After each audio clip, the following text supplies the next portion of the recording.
Halo sobat, jumpa lagi.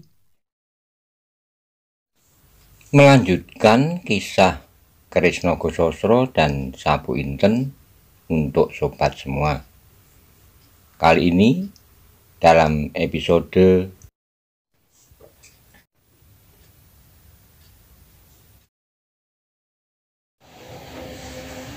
Maesa Jenar menemui Panembahan Ismaya. Selamat menikmati. Salam budaya.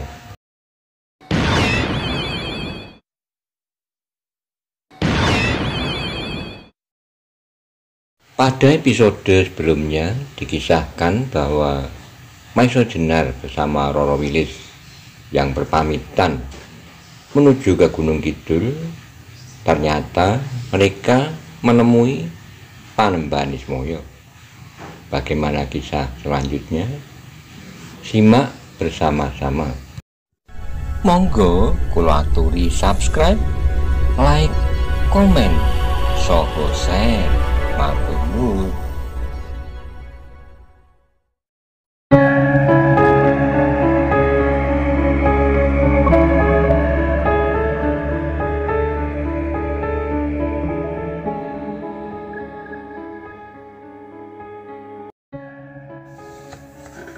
Ki Ageng Pandanalas tertawa. Kebo Kanigoro agaknya benar-benar gelisah, sehingga pertanyaan-pertanyaan yang terlontar dari bibirnya terlalu sederhana dan tergesa-gesa. Meskipun demikian, Ki Ageng itu menjawab, pertanyaan yang aneh. Wilis pasti lebih senang diantar oleh Maesa Jenar daripada aku antarkan. Kebo Kanigoro menarik napas dalam-dalam. Jawaban itu dapat dimengertinya. Namun persoalannya yang belum dapat juga dimengerti. Meskipun demikian, ia tidak bertanya lagi. Kebo Kanigoro itu kembali ke dalam biliknya. Dicobanya mengotak-atik, namun pertanyaan-pertanyaan yang bergelut di dalam hatinya tidak juga dapat dijawabnya. Panembahan Ismaya terkejut ketika seorang cantrik datang kepadanya, menyampaikan kabar bahwa Maesa Jenar dan Roro Wilis datang ke bukit itu. Dengan tergopoh-gopoh, Panembahan tua itu menyambut sendiri kedatangan tamunya. Sambil membungkuk hormat, Maesa Jenar dan Roro Wilis melangkah masuk ke pondok Panembahan Ismaya. Pondok yang dikenalnya baik-baik, pondok yang masih juga seperti dahulu, sejuk dan tenang. Beberapa buah topeng masih juga tergantung pada tiang-tiang dan dinding. Mereka terkejut ketika mereka melihat sebuah topeng yang jelek dan kasar tergantung di antara beberapa buah topeng yang lain. Apakah topeng itu sudah tidak pernah dipakai lagi oleh Panembahan tua itu? Tapi Maesa Jenar tidak ingin menanyakannya. Dengan ramahnya Panembahan Ismaya itu mempersilahkan tamu-tamunya duduk, dan dengan ramahnya maka Panembahan tua itu menyapa keselamatan mereka. Demikianlah Panembahan, jawab Maesa Jenar. Tuhan melindungi hamba dan keselamatan. Mudah-mudahan Panembahan pun demikian pula adanya. Syukurlah nggih, sahut Panembahan Ismaya. Sehingga saat kemudian maka pembicaraan mereka menjadi semakin akrab. Panembahan Ismaya bertanya dari satu soal ke soal lain, dari satu masalah ke masalah yang lain, sehingga akhirnya Panembahan itu berkata, aku menjadi berdebar-debar akan kedatangan Angger berdua. Aku merasa mempunyai hutang kepada kalian. Bukankah aku sanggup datang ke Gunung Kidul untuk mewakili orang tua Maesa Jenar? Nah, sekarang kalian telah datang untuk menagih janji. Tentu akan segera aku penuhi. Kapan saja aku akan berangkat bersama Angger berdua ke Gunung Kidul. Maesa Jenar menundukkan wajahnya, sedang wajah Roro Wilis menjadi merah padam. Namun terdengar Maesa Jenar menjawab, terima kasih Panembahan, memang yang pertama kali kedatanganku. Sengaja mengingatkan Panembahan akan hal itu. Aku tidak pernah lupa, Ngir, sahut Panembahan. Maksudku aku ingin mempercepat waktu. Aku memang sudah terlalu tua, sehingga aku agak lambat berbuat sesuatu. Maiso Jenar itu menjadi gelisah ketika ia sampai pada maksud kedatangannya. Karena itu dengan hati-hati ia ingin berkisar dari pembicaraan tentang dirinya pada persoalan yang sebenarnya dibawanya. Katanya, "Panembahan, sebenarnya di samping persoalanku pribadi itu, aku membawa persoalan lain yang aku kira cukup penting untuk aku sampaikan kepada Panembahan." Panembahan Ismoyo mengerutkan keningnya, kemudian katanya, "Apakah masih ada persoalan penting bagiku selain persoalan Anggir berdua?" "Aku kira tidak. Aku tidak akan mampu untuk memikirkan persoalan-persoalan lain, Panembahan," berkata Maiso Jenar. "Kali ini tidak ada orang lain yang dapat memecahkannya selain Panembahan." Panembahan tua itu mengangguk-angguk, tetapi tiba-tiba ia berkata, "Baiklah, Anggir, baiklah, kau simpan dahulu persoalan-persoalan itu. Sekarang beristirahatlah, bukankah masih ada waktu nanti, besok atau lusa?" Maiso Jenar menarik napas dalam-dalam, tetapi ketika ia ingin berkata lagi, dilihatnya beberapa orang cantrik masuk ke dalam ruangan itu sambil membawa hidangan. Sehingga karena itu maka ia menjadi terdiam. Yang berkata kemudian adalah Panembahan Ismoyo. "Marilah, Anggir, mungkin Anggir sudah lama tidak merasakan makanan pegunungan. Air daun serai, nasi jagung, dan sambal wijen." Sebenarnya lah bahwa Maiso Jenar dan Roro Wilis sedang lapar. Karena itu maka mereka tidak berkeberatan ketika Panembahan itu membawa mereka menikmati hidangan para cantrik itu. Tetapi kembali Maiso Jenar menjadi kecewa. Meskipun kemudian mereka telah selesai makan, namun Panembahan itu masih saja berkata, "Jangan tergesa-gesa, beristirahatlah. Pondok sebelah barat sampai kini masih kosong. Kebu Kanigoro belum juga pulang sejak saat mereka pergi bersama Widuri ke Banyu Biru bersama Anggir berdua." Maiso Jenar benar-benar tidak mendapat kesempatan untuk segera mengatakan maksudnya. Karena itu maka dengan kecewa mereka beristirahat di pondok sebelah barat. Pondok yang dahulu pernah ditempatinya pula. Pondok itu masih juga seperti dahulu. Dari ruangannya mereka dapat melihat pohon-pohon yang rindang, kebun bunga-bunga yang subur, dan jauh di hadapannya terbentang sebuah ngarai yang subur pula, di mana para cantrik bercocok tanam. Maiso Jenar berdesir ketika tiba-tiba saja teringat pula olehnya bahwa kebun bunga itu pernah dirusaknya oleh Sawung Sariti dan kemudian oleh Simorodro betina dari Gunung Tidar. Bulu-bulu kuduknya berdiri ketika dikenangnya di bawah bukit itu pernah terjadi suatu malam yang mengerikan, di mana janda Simorodro mengadakan semacam upacara untuk menyatakan kegembiraan mereka setelah mereka berhasil menangkap Roro Wilis. Kebiadaban yang pernah terjadi antara orang-orang dari golongan hitam itu. Tiba-tiba tanpa disengaja Maiso Jenar berpaling kepada Roro Wilis yang agaknya benar-benar merasa penat setelah perjalanan yang berat itu. "Wilis," katanya, "kau ingat daerah ini? Daerah yang pernah merayakan kehadiranmu di antara mereka. Kau ingat?" Roro Wilis mengerutkan keningnya, katanya, "Apakah itu pernah terjadi? Seharusnya kau tidak akan dapat melupakan. Bukankah di bawah bukit ini kau mendapat sambutan yang sangat meriah? Kau ingat tentu, di bawah bukit ini menunggu ibu tirimu yang akan mencarikan buat engkau seorang menantu dari Nusa Kambangan." Tiba-tiba Roro Wilis bangkit dan dengan kedua tangannya ia mencubit Maiso Jenar sekeras-kerasnya. Maiso Jenar menyeringai kesakitan, katanya, "Wilis, apakah kau sedang mengeterapkan Aji Cundomanik?" Roro Wilis mencubit semakin keras dan Maiso Jenar itu terpaksa berkata, "Sudahlah, sudah, aku bertobat sekarang." "Kalau Kakang menyebutnya sekali lagi," jawab Roro Wilis, "maka aku benar-benar akan mengeterapkan Aji Cundomanik. Aku tidak takut seandainya Kakang melawan dengan Sosro Birowo." "Akulah yang takut," sahut Maiso Jenar.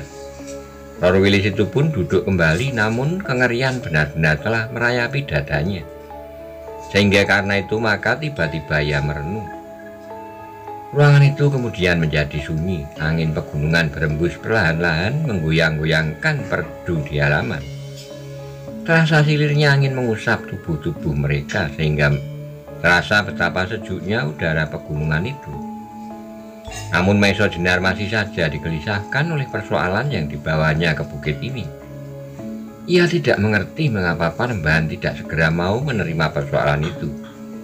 Sehingga kemudian Maiso Jenar itu menjadi berbimbang hati. Apakah Panembahan benar-benar belum mendengar persoalan ini? Karena kebimbangan itu maka dada Maiso Jenar justru menjadi berdebar-debar.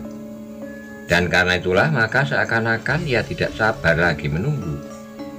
Desakan di dalam dadanya itu menjadi sedemikian kuatnya sehingga dengan serta-merta ia berkata kepada Roro Wilis, "Wilis, kenapa Panembahan tidak mau mendengar persoalan ini segera?" Wilis terkejut ketika ia berpikir dilihatnya wajah Maiso Jenar menjadi bersungguh-sungguh. Karena itu maka Wilis merasakannya pula bahwa kali ini Maiso Jenar tidak bergurau lagi. "Aku menjadi ragu-ragu, Wilis," berkata Maiso Jenar. "Apakah Panembahan sengaja menghindarinya?" Tiba-tiba Maiso Jenar itu berdiri dan dengan serta-merta ia berkata, "Marilah kita menghadap sekarang." Roro Wilis mengerutkan keningnya, jawabnya, "Apakah Panembahan tidak menjadi gusar karenanya? Kita katakan bahwa kita akan segera kembali." Roro Wilis tidak menjawab, diikutinya saja kemana Maiso Jenar pergi. Pada seorang cantrik, Maiso Jenar menyatakan keinginannya untuk bertemu Panembahan. "Sampaikan kepada Panembahan, aku berdua akan mohon diri." Sekali lagi Panembahan terkejut, sekali lagi dengan tergopoh-gopoh ditemui Maiso Jenar, katanya, "Mengapa ngir sedemikian tergesa-gesa?" "Panembahan," sahut Maiso Jenar, "sudah aku katakan bahwa kedatanganku membawa persoalan yang perlu segera aku sampaikan kepada Panembahan. Banyu Biru sekarang sedang mempersiapkan perang." "Perang?" Panembahan itu terkejut sekali.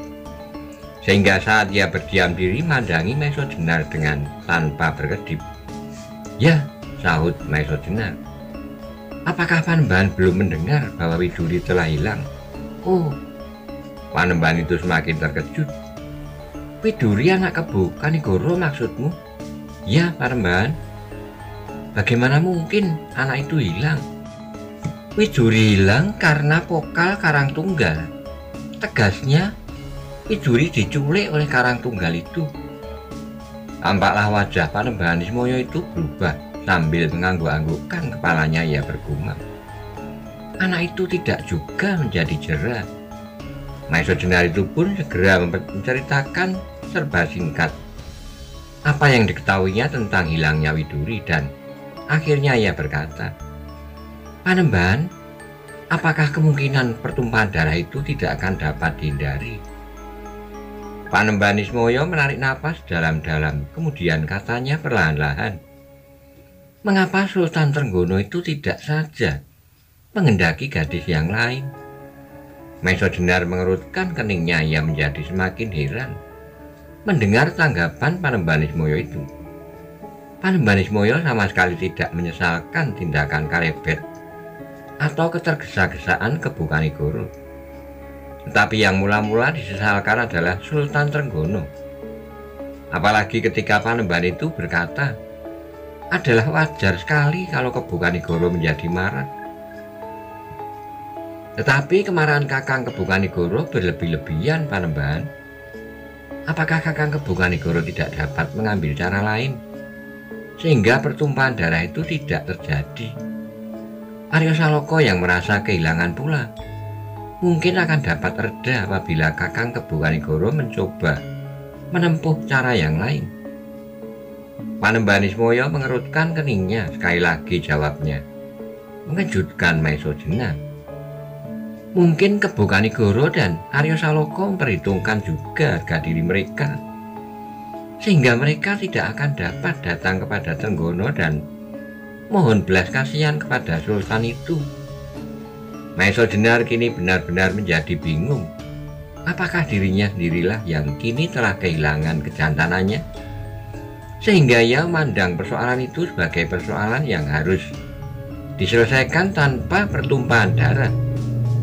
Ataukah karena ia sudah terdorong kepada suatu keinginan untuk berumah tangga, sehingga penyesalan yang dia inginkannya itu benar-benar sebagai suatu tindakan yang terlalu lemah dan bahkan telah mengorbankan harga dirinya. Apakah aku telah berubah? Pertanyaan itu timbul di dalam hatinya. Meskipun demikian, maka ia mencoba berkata pula, "Panembahan, mungkin Kakang Kebu Kanigoro tidak mau mengorbankan harga dirinya. Mungkin pula karena sebab-sebab lain, sebab-sebab yang tidak dapat aku mengerti. Tapi bagaimanakah kalau permohonan itu dilakukan oleh orang lain? Oleh Panembahan misalnya. Bahkan Pangeran Bintoro masih juga mempunyai sangkut paut yang dekat dengan Sultan Trenggono."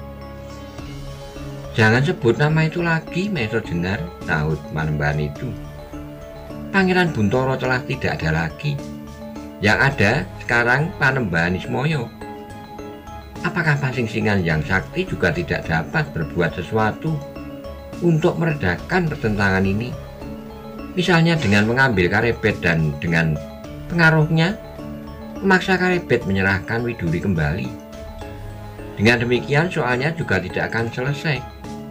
Maesha Jenar, seandainya Karebet dapat menyerahkan Widuri kembali sedang Sultan Trenggono masih menghendakinya, maka kau juga akan dapat membayangkan akibatnya."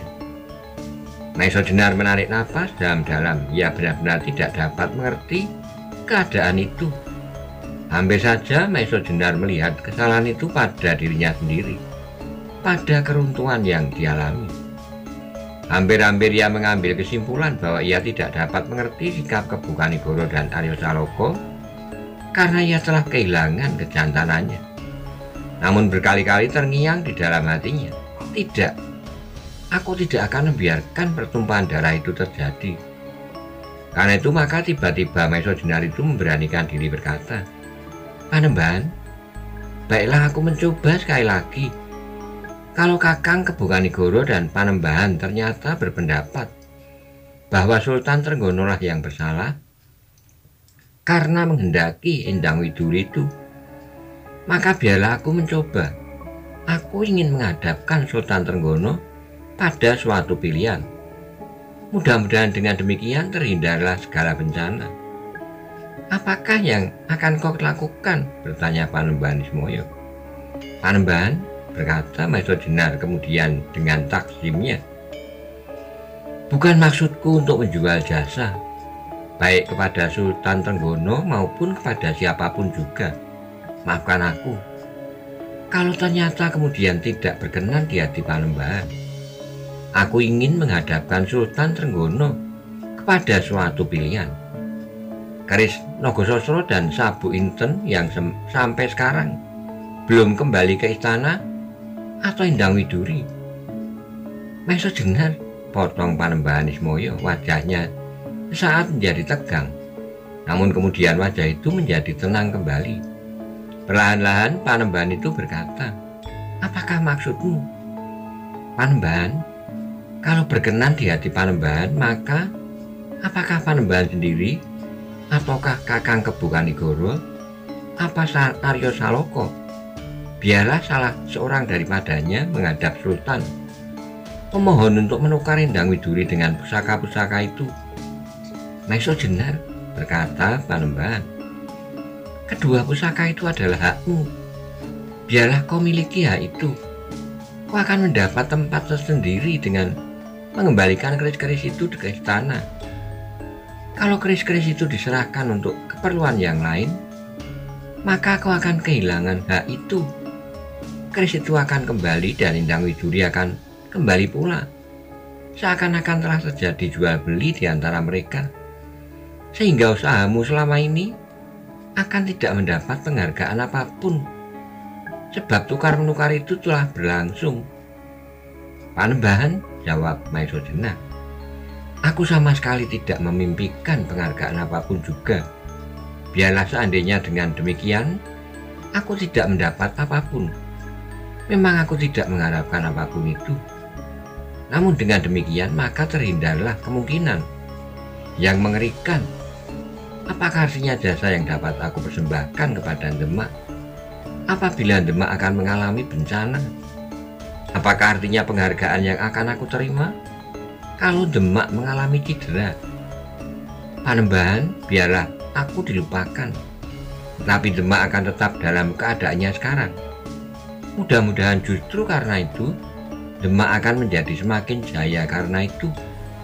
Biarlah kedua keris itu, Kiai Nogososro dan Kiai Sabu Inten, kembali ke istana, kembali ke gedung perbendaraan. Tidak perlu Maeso Jenar yang menyerahkannya. Tidak perlu Maeso Jenar yang dianggap berjasa menemukannya. Panembahan Ismoyo menundukkan wajahnya, nampaklah wajah itu berkerut-kerut. Terasa betapa Panembahan tua itu menahan perasaan yang meluap-luap di dalam dadanya. Sekali ia mengangkat wajahnya, namun kembali wajah itu ditundukkannya. Sesaat ruangan itu menjadi sepi. Maeso Jenar menunggu dengan hati yang sangat berdebar-debar apakah Panembahan Ismoyo akan mengizinkannya. Karena keris-keris itu sekarang berada di tangan Panembahan itulah, maka Maeso Jenar menggantungkan keadaan kepadanya. Tetapi alangkah kecewanya Maeso Jenar itu, alangkah pahitnya perasaannya ketika ia melihat Panembahan Ismoyo itu menggelengkan kepalanya sambil berkata lirih, "Jangan Maeso Jenar, jangan. Biarlah orang lain menyelesaikan persoalannya sendiri. Biarlah kau nanti membawa persoalanmu sendiri pula." Panembahan, suara Maeso Jenar menjadi paro karena hatinya yang pedih. Aku benar-benar tidak mengerti apakah sebenarnya yang akan menimpa Demak di saat-saat terakhir ini. Aku telah mencoba menghubungi Kakang Kebo Kanigoro, namun aku tidak mendapat tanggapan yang sewajarnya. Kini aku mencoba menghadap Panembahan dan bahkan aku ingin mencoba mempergunakan kedua pusaka-pusaka istana itu. Namun aku menjumpai pendirian yang sama sekali tidak dapat aku mengerti. Panembahan, apakah benar-benar aku telah berubah menjadi seorang pengecut yang takut melihat darah tertumpah? Ataukah aku ini sudah tidak pantas lagi ikut serta mempersoalkan perkara-perkara yang rumit seperti sekarang? Kalau demikian Panembahan, maka biarlah aku menyingkir. Meskipun umurku belum terlalu tua, tetapi pendirianku lah yang sudah tidak sesuai lagi dengan keadaan kini. Dada Panembahan Ismoyo itu benar-benar bergelora, tetapi tak dapat ia berbuat lain, sehingga karena itu maka tampaklah alangkah ia menjadi gelisah. Panembahan, berkata Maeso Jenar kemudian, apabila demikian keadaannya, maka baiklah aku mohon diri. Aku tidak melihat peristiwa itu terjadi. Biarlah aku langsung menuju ke Gunung Kidul. Biarlah aku kini menjadi seorang yang tidak berarti apa-apa lagi. Dan apabila sampai saatnya pun aku tidak akan bersedia menyerahkan keris-keris Nogososro dan Kiai Sabu Inten. Biarlah orang lain melakukannya. Jangan Maeso Jenar. Aku dapat merasakan betapa hatimu seakan-akan terpecah karenanya. Tapi jangan mengasingkan dirimu seperti itu. Mungkin aku dapat memberi kau petunjuk dalam persoalan yang kau hadapi sekarang. Meskipun sebenarnya tidak seharusnya aku katakan. Tetapi aku tidak sampai hati melihat engkau menjadi kehilangan kepercayaan pada dirimu dan pendirianmu. Usahamu menghindarkan pertumpahan darah seharusnya dihargai. Tetapi aku tidak dapat berbuat apa-apa. Jangan bertanya lagi kepadaku dan kepada Kebo Kanigoro. Pergilah ke Banyu Biru. Kembali temuilah Ki Buyut Banyu Biru, Ki Lemah Kelase. Mungkin kau akan mendapat sedikit penjelasan yang kau perlukan. Maeso Jenar menarik napasnya dalam-dalam. Kini ia melihat lebih jelas lagi bahwa sebenarnya ia berada dalam suatu lingkaran yang sangat asing baginya. Ternyata bahwa jalur-jalur yang dipasang oleh Kebo Kanigoro dalam menghadapi Panembahan Ismoyo telah pula terlibat dalam persiapan yang dilakukan oleh Kebo Kanigoro. Tetapi yang masih gelap baginya, maka sebenarnya yang akan terjadi. Maeso Jenar mengangguk-anggukkan kepalanya, Ki lemah telasih. Ia harus pergi kepada orang tua itu. Apapun yang akan dilakukan, maka usaha itu masih belum dilepaskannya. Saat itu pula Maeso Jenar dan Roro Wilis mohon diri kepada Panembahan Ismoyo. Meskipun Panembahan Ismoyo minta mereka berdua untuk bermalam, namun Maeso Jenar terpaksa tidak dapat memenuhinya. Nanti Panembahan, pada saat purnama naik, aku akan menghadap Panembahan. Panembahan itu berpikir sejenak, nampak ia menjadi ragu-ragu, katanya bertanya, bukankah pada saat purnama naik Banyu Biru akan mengalami ketegangan? Ya Panembahan, sahut Maeso Jenar. Mengapa kau akan meninggalkan tempat itu untuk datang kemari? Lebih baik aku tidak menyaksikan peristiwa itu. Biarlah aku di sini menenangkan hati bersama Panembahan. Panembahan tua itu mengerutkan keningnya, tiba-tiba ia mengangguk-anggukkan kepalanya, gumamnya. Sejak dahulu aku sudah mengatakan kepadamu, Maeso Jenar, bahwa wawasanmu benar-benar tajam. Biarlah aku katakan terus terang, bahwa nanti pada saat purnama naik, aku tidak ada di padepokan ini. Bukankah itu yang akan kau katakan kepadaku? Ternyata kau benar, dan sebagian dari dugaan-dugaanmu yang lain pun aku kira benar pula. Maeso Jenar tidak dapat menanyakan lagi atau memancingnya dengan persoalan-persoalan lain. Sehingga karena itu maka ia pun segera bermohon diri untuk meninggalkan padepokan itu. Ketika Maeso Jenar menuntun kudanya meninggalkan pondok itu, dilihatnya Panembahan Ismoyo benar-benar menjadi gelisah. Terasa ada sesuatu yang ingin dikatakannya. Namun ditahannya kuat-kuat sehingga Maeso Jenar pun merasakan ketegangan di dalam dada Panembahan Ismoyo. Tetapi ketegangan itu langsung mempengaruhinya pula, sehingga dadanya pun menjadi tegang. Namun Maeso Jenar berjalan terus menuntun kudanya bersama Roro Wilis. Demikian mereka melampaui pagar halaman, segera mereka berdua itu pun berlari menuruni tebing bukit Telomoyo. Beberapa lama Panembahan Ismoyo masih tegak di ambang pintu. Wajahnya yang tua nampaknya menjadi semakin tua. Perlahan-lahan dianggukkannya kepalanya dan terdengar ia bergumam, kalian masih seperti dahulu. Kalian masih dalam pengabdian yang luhur.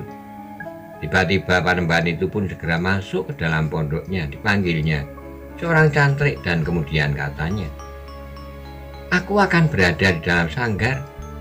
Jangan bangunkan aku sampai 3 hari setelah purnama naik. Baik Panembahan, sahut cantrik itu. Panembahan itu pun segera mempersiapkan dirinya untuk masuk ke dalam sanggarnya. Maeso Jenar dan Roro Wilis yang meninggalkan Bukit Karangtumuritis berkuda dengan kecepatan sedang. Sekali-kali Roro Wilis menanyakan beberapa soal kepada Maeso Jenar. Namun Maeso Jenar sendiri masih belum mampu mengambil kesimpulan apa-apa. Semalam sebelum purnama naik, hutan Prawoto telah sibuk dengan persiapan perkemahan yang akan dipakai oleh Baginda. Besok pagi-pagi Baginda akan sampai di hutan itu untuk suatu masa perburuan yang akan memakan waktu sepekan sampai 10 hari. Beberapa orang yang mendahului Baginda telah mendapat tugas membangun beberapa buah perkemahan untuk para pengikut Baginda. Namun agaknya kali ini Baginda tidak membawa banyak pengikut. Beberapa perwira Wiro Tamtomo akan beberapa orang lagi dari kesatuan-kesatuan lain di bawah pengawalan kesatuan Koromanggolo. Hutan yang sepi itu tiba-tiba menjadi ramai dan riuh. Di malam hari sebelum purnama naik, lampu-lampu obor telah menyala bertebaran di sekitar perkemahan yang dibangun di sebuah lapangan rumput yang agak luas di tengah-tengah hutan itu. Sementara itu Banyu Biru pun menjadi ramai, namun penuh dengan ketegangan. Laskar dari Pamingit telah siap pula di alun-alun Banyu Biru, sedang Laskar Banyu Biru sendiri dengan penuh tekad telah menggenggam senjata masing-masing di tangan mereka. Aryo Saloka telah merintahkan kepada mereka, bahwa apabila nanti saatnya matahari tenggelam, laskar itu harus mulai bergerak. Malam itu mereka akan merayap mendekati hutan Prawoto, dan besok malam pada saat purnama naik, mereka harus sudah mengepung perkemahan Baginda. Arya Saloka sendiri akan memimpin seluruh laskar Banyu Biru dan Pamingit. Telah bulat tekad di dalam dadanya. Kalau Baginda menerima Endang Widuri dari Karebet, maka apapun yang akan terjadi, Widuri akan direbutnya dengan kekerasan. Kalau tidak, dan Karebet sendiri ingin bertahan dengan pasukan Wirotamtomo yang dipimpinnya, maka Arya Saloka akan sanggup menghancurkannya. Seandainya Karebet tidak bersedia menyerahkan Widuri, laskar yang dibawanya pasti akan berpengaruh atas tuntutannya. Kalau ia datang tanpa kekuatan, maka ia pasti akan diabaikan. Tapi dengan kekuatan di belakangnya, maka mau tidak mau, permintaannya untuk menerima kembali Widuri pasti akan dipertimbangkan. Dengan gelisahnya Arya Saloka menunggu matahari terbenam di kaki langit. Sekali-kali ia berjalan mundar-mandir di halaman rumahnya. Sekali-kali dilayangkan pandangannya kepada laskar yang sudah bersedia sepenuhnya di alun-alun. Di pendopo rumahnya dilihatnya telah siap dalam kesigapan tempur. Pamannya, Lembu Soro, Kebu Kanigoro, dan ayahnya. Namun nampaklah Ki Ageng Soro menjadi pucat dan gemetar. Terasa sesuatu bergelora di dalam dadanya. Ia sendiri tidak mampu bertempur melawan laskar Demak yang memakai gulo klopo. Apalagi kini di antara mereka terdapat Baginda sendiri. Maiso Jenar dan Roro Wilis duduk pula di pendopo itu bersama Ki Ageng Pandan Alas. Meskipun di lambung Wilis tergantung sebuah pedang, namun kebimbangan yang besar nampak membayang di wajahnya. Kebu Kanigoro menundukkan wajahnya dalam-dalam, nampaklah mulutnya bergerak-gerak, tetapi ia tidak mengatakan sesuatu. Sedang Maiso Jenar duduk termenung memandang langit di kejauhan yang semakin lama menjadi semakin suram. Sesuram hati Arya Saloka. Arya Saloka yang kemudian duduk pula di tangga pendopo itu, menunggu dengan dada yang bergolak. Terbayang di dalam angan-angannya, apakah kira-kira yang telah terjadi dengan Endang Widuri? Mengapa seorang gadis yang memiliki ilmu tata bela diri itu tidak sempat membebaskan diri dari Karebet? Dan sebenarnya Endang Widuri telah berusaha sekuat-kuat tenaganya. Tanpa dilihat oleh seorang pun, maka Widuri itu telah bertempur dengan gigihnya.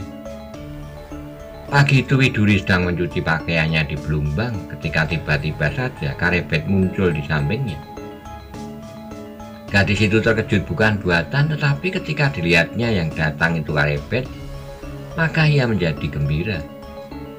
Namun kembali Widuri itu terkejut ketika Karebet tiba-tiba mengajaknya pergi ke Demak.